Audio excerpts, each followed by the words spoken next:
It's the big kickoff in the Premier League this weekend. Here are my predictions for each and every team, including 6 dearly departed clubs this season.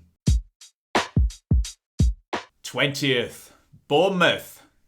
I'm sure they're sick of hearing it, but somebody's got to be there. Sorry, Bournemouth fans. It would be nice if Scott Parker was going to debunk these suspicious narratives about his management and the quality of it. I'm just not sure, though, he's got the resources to do that in the Premier League this year with Bournemouth. I think it's going to be too much for them. 19th, Southampton. Okay, maybe it's wishful thinking on my behalf because I don't want 3 of our dearly departed teams to all drop. But let's go for it. Why not? The levy to break at Southampton would probably take Hasenhüttl to be fired at the wrong time and the wrong replacement to be brought in. But it's vaguely plausible and it means I don't have to fill the bottom 3 with some of our dearly departed. 18th, Fulham.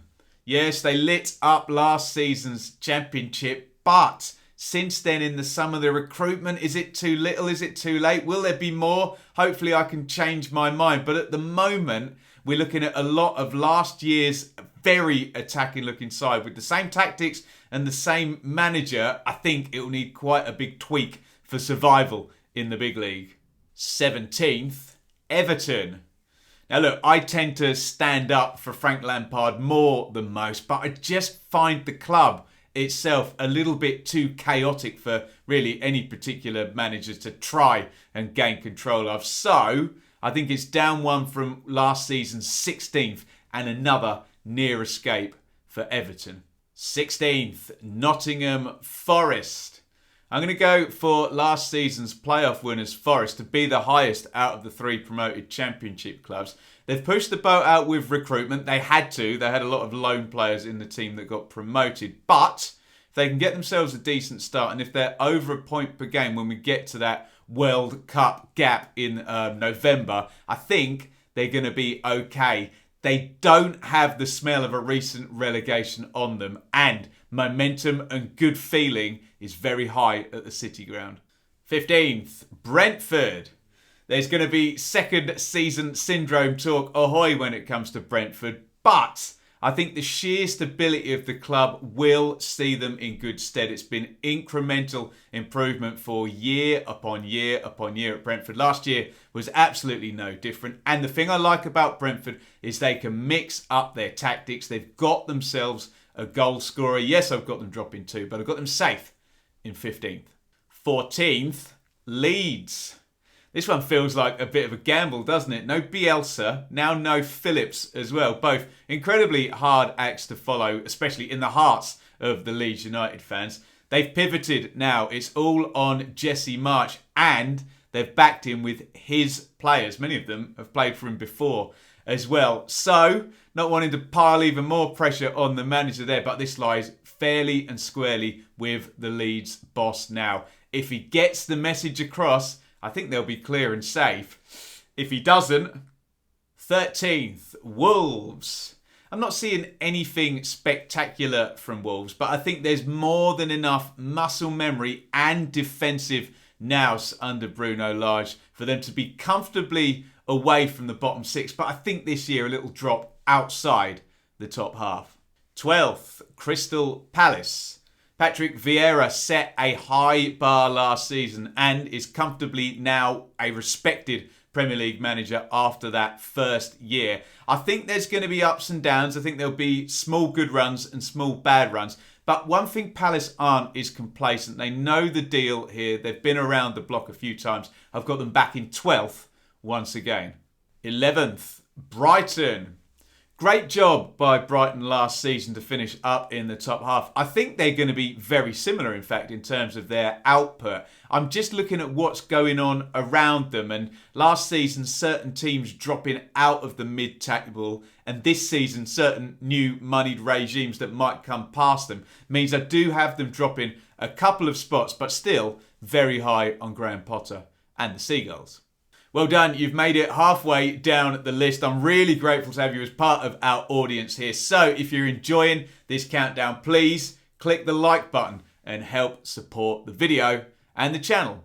10th, Aston Villa.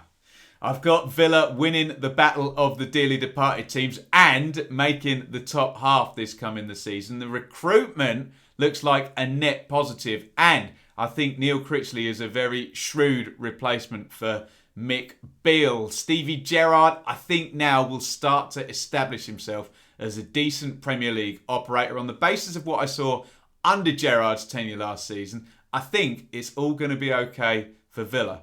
9th, West Ham United. Such high standards set there by David Moyes. But I do kind of have the feeling of a bit of an end of a cycle this season. And although I think David Moyes is more than capable of working into another sort of 3-year team cycle, I just think they might be a little bit outside of those European spots this season. 8th, Leicester. Really competent Premier League operator. Leicester seem typecast in this little ecosystem of their own. I think everyone has them as definitely a top half side, but maybe not a top 6 side. I think Rodgers is good. The squad has been built over many years now, but I'm going to drop them right into that sweet spot between 10th and 6th. Exacerbate the cliche. Stick them 8th. 7th, Newcastle United.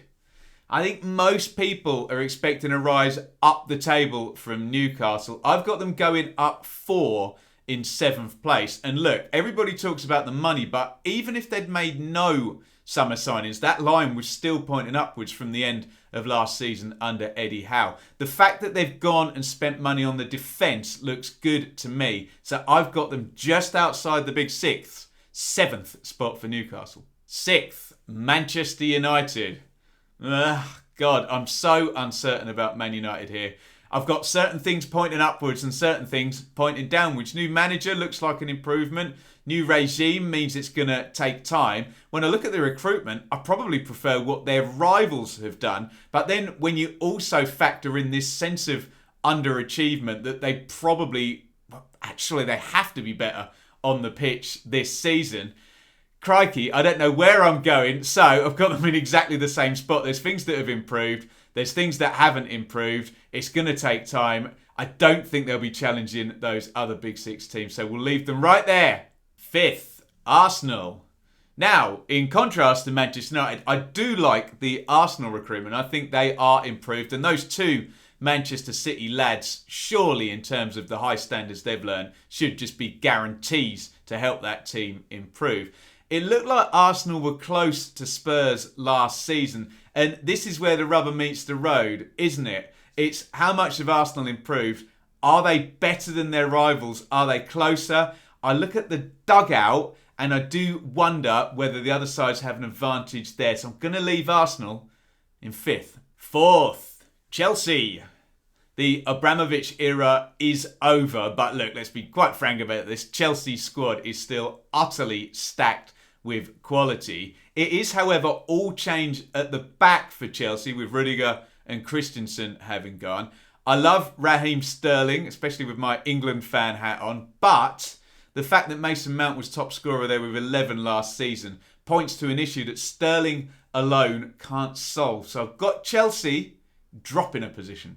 3rd, Spurs.